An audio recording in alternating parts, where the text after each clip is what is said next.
Hello, Blake Hart here. It has been a while, especially for my DJs out there.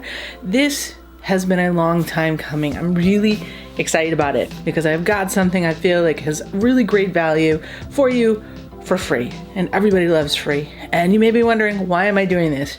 I just think it's so important that all of you are going out there pursuing your dreams of being a DJ, whether it's just doing events, whether it's doing weddings, whatever you're doing in that space where you're working as a DJ, a mobile DJ particularly, it's so important to have a contract. Not only does it make you appear to your clients as being completely a legitimate business, which is always very important, but it protects you. And beyond contracts actually protecting you against liability if something goes wrong and all these other things, it really sets the expectations for your customer, your client, and you, and how you're going to interact together within that business transaction. So contracts hold such an important place. If you haven't already subscribed to my channel, hit that subscribe button down there. I want you to come back for more videos in the future. Yes, there is a link in the description below that will lead you to a free download of a contract template that you can use for your DJing events. It's awesome. Yeah, I may be a little bit biased about that, but I have a lot of experience in not only owning my own DJ business, doing tons of weddings and other types of events, but just also with the law. I just felt like I could give something back to you, so I really wanted to do that. But before you download that, please watch this video for a few more minutes so that I can talk about the importance of some of these different clauses you're going to see in the contract, and also how you may want to tweak those clauses for your business. So let's hop right into it. All right, so here we are in the contract, and I know a lot of you people probably don't like words, but you're gonna have to just trudge through this a little bit. It is a Microsoft Word document, which opens in anything. It'll open in any kind of, obviously, Word, but also open any of the Google programs. If Google Docs, it's going to open. It's a standard Docs document. It will open anywhere. And what you're going to do is you're going to need to tweak it, but there's information for you there to make it easier for you. So let's scroll down to actually the template. You're going to put your business name here, whatever you want. And I mean, you could do this if you're creating something as a PDF or obviously something more pretty. This is just for the text, right? This is, you want to copy and paste the text. You can use this, whatever you want. So you're going to want to make sure that you do have your business name here. You may be actually creating this online, so it's just a form that somebody's like filling out electronically, in which case you just want to make sure that you get all of this information filled in, because this is going to be critical for you.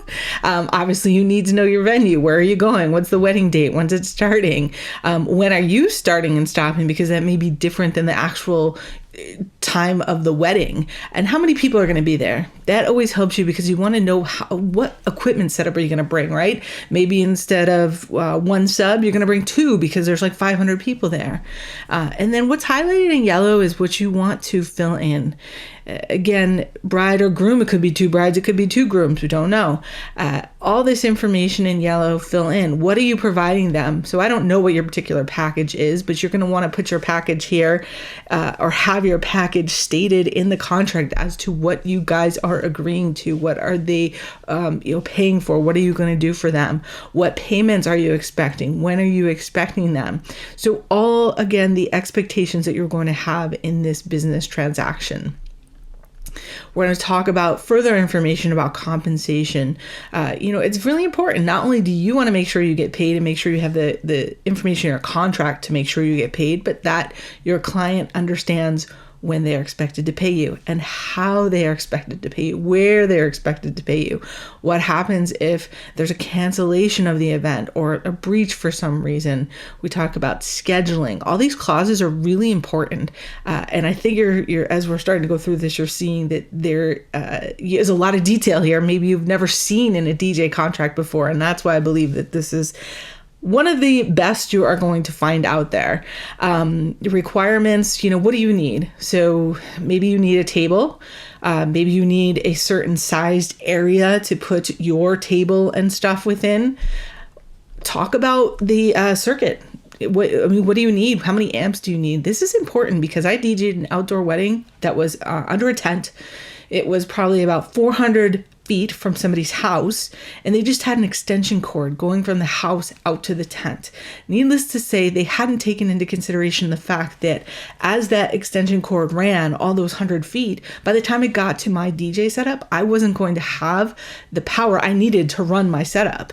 It was a mess, and it wasn't my fault. And I just feel like, some of these things, maybe I could have done a better job beforehand, knowing that could have been a case at a residence place with a tent, but I just assumed that I would be plugged into, a generator or something a little better. Again, this protects you though. So in that situation, I had to turn down the volume in order to keep the music playing, and it's because I didn't have what I needed to have to run at the volume I'm accustomed to running.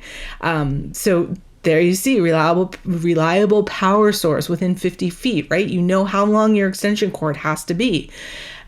So this is all really important stuff. If you haven't come into these situations yet, just thank me for thinking of them and putting them in here so that we, can protect your butt as a DJ and also set the expectations for what you need from the client. And feel free to point these out during your meetings with the client. That's important as well.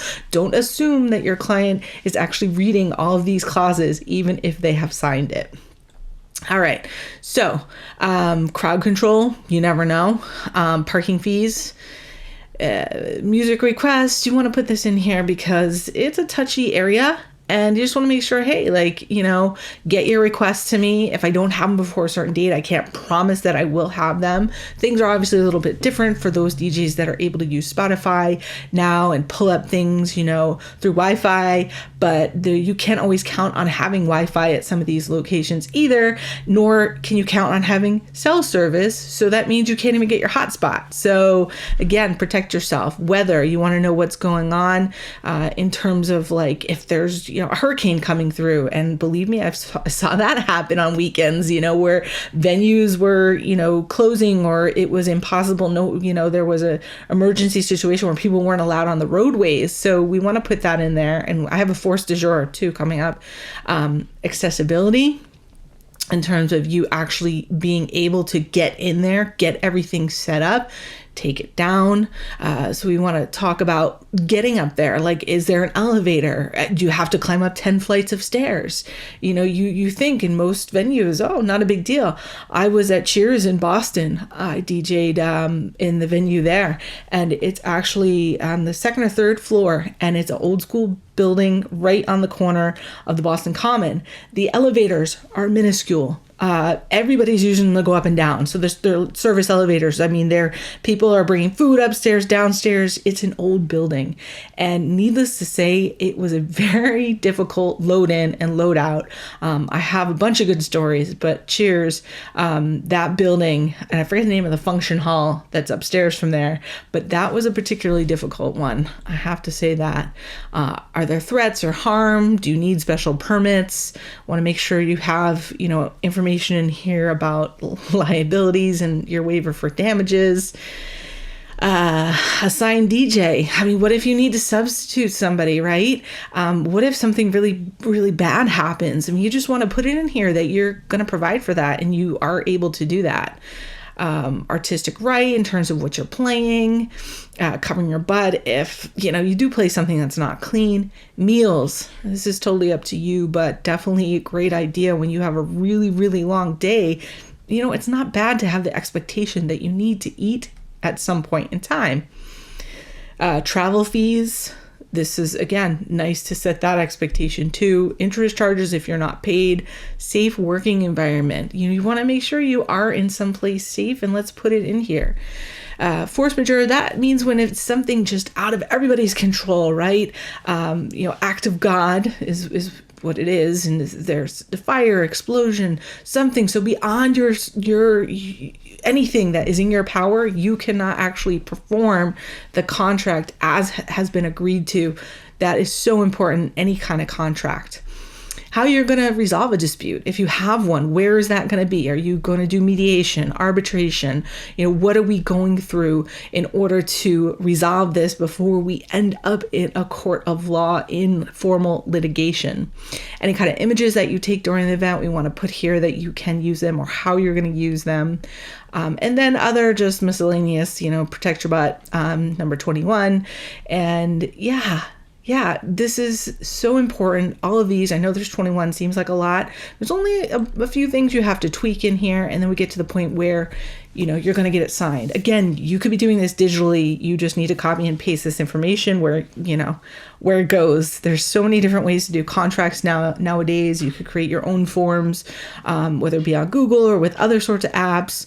Adobe has, an app. There's DocuSign. There's so many different ways to do it, but this is the tax that is going to be your best friend. So I hope you guys found this helpful. And again, I know it's a lot, but when you download it, you're going to get this document. You can open it up. You can copy, paste, tweak, do what you need to do to make it your own and fit your own business situation. Because while this accounts for, a majority of the circumstances in which a mobile GEJ is going to find themselves, maybe there's something particular to what you're doing or your location or the services that you're providing. So feel free to add those in too. For those of you that are still here, thank you for sticking around for the end of the video. Like I said, the link is in the description below. Hit that subscribe button. I really, really appreciate your support, and I hope that this contract helps you in your business. I hope you never need to use it to, in court or any place like that. I've done tons of weddings. Unfortunately, I've never been in a bad situation with a client. And the other thing is when you have a document like this, it's really supposed to nip those things in the bud so that you don't have those issues that end up in arbitration or in court. So I hope this helps you in your business. Thank you, and I will see you again soon.